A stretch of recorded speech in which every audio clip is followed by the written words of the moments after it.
اور ایک بات میں بھول گیا، وہ بھی حدیث میں ہے، 5ویں آدمی آئے گا کہے گا اللہ ان کے بغل میں میرا 2.5 کٹھا زمین 10 کٹھا ہے، یہ مالدار آدمی ہے، ہر سال زمین کی آری کاٹ لیتا تھا، میں انصاف کے لیے جاتا تھا لیکن مکھیا، سرپنچ، ودھائک، تھانے کے داروغہ، تھانے دار سب انہی کی طرفداری کیا تھا، ان کا گھوس کھا کر، ان کی چائے پی کر، ان کے پیسے لے کر کے ان کی طرفداری کیا تھا۔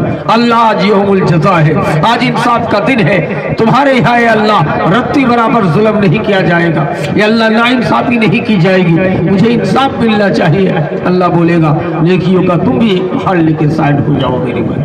زمین کی آری، اللہ اکبر، اللہ کے رسول کی حدیث ہے کہ وہ ہماری امت میں سے نہیں ہے۔ من قطع منار الارض، منار کے معنی عربی میں آری، جس نے زمین کی نشانی، زمین کی آری کو کاٹا، وہ ہماری امت میں سے نہیں ہے۔ لہذا گھاس جھاڑنے کے بہانے سے، کدال یا گرما دھان روپتے سمے، یا اس طرح سے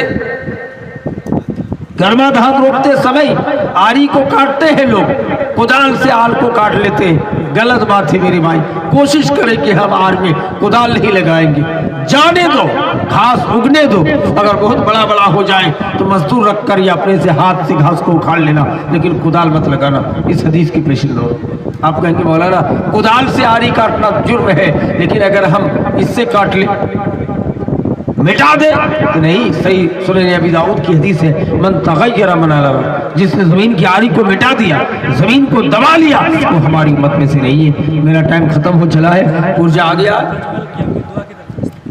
اجمل کی امی نے 1000 روپیہ دیا ہے اور اس میں دعا کی درخواست کیا ہے، اللہ تو 1000 کو 1 لاکھ سمجھ کے قبول فرما، اللہ جس مقصد سے دیا ہے مقصد کو پورا فرما، یا اللہ تو حکم الحاکمین ہے، تو عالم الغیب ہے، تو ہر چیز کو جانتا ہے پروردگار عالم، جس مقصد سے دیا ہے تو بہتر جانتا ہے، اللہ تو ان مقصد کو پورا فرما، اللہ ان کی روزی روٹی میں برکت دے، یا اللہ تیرا قول ہے الصدقۃ ترد البلا، صدقہ مصیبتوں کو دور کر دیتا ہے، اللہ جس مقصد سے دیا ہے مقصد کو پورا فرما۔ آمین۔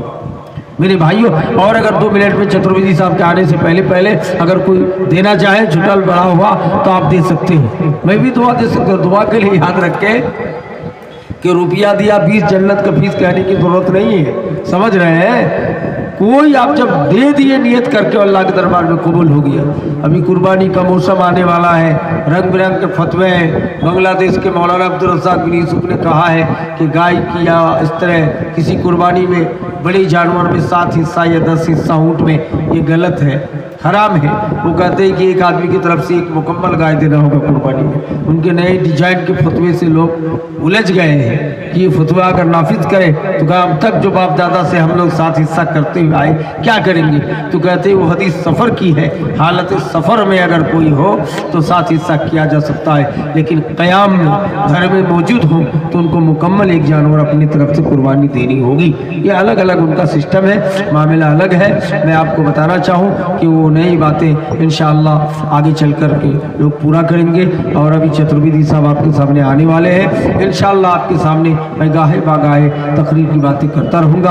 اس میں حقوق العباد میں ایک اہم پوائنٹ اور چھٹ گیا ہے کہ ایک لفظ اس کو بتانا چاہتا ہوں کہ آپ اپنے بچوں کے ساتھ بھی برابر کا برتاؤ کریں، لین دین میں کوشش کریں کہ اپنی 5 بیٹا ہے، 6 بیٹا ہے، 7 بیٹا ہے، 9 بیٹا ہے، 4 بیٹی ہے تو باپ کی ذمہ داری ہے اور ماں کی ذمہ داری ہے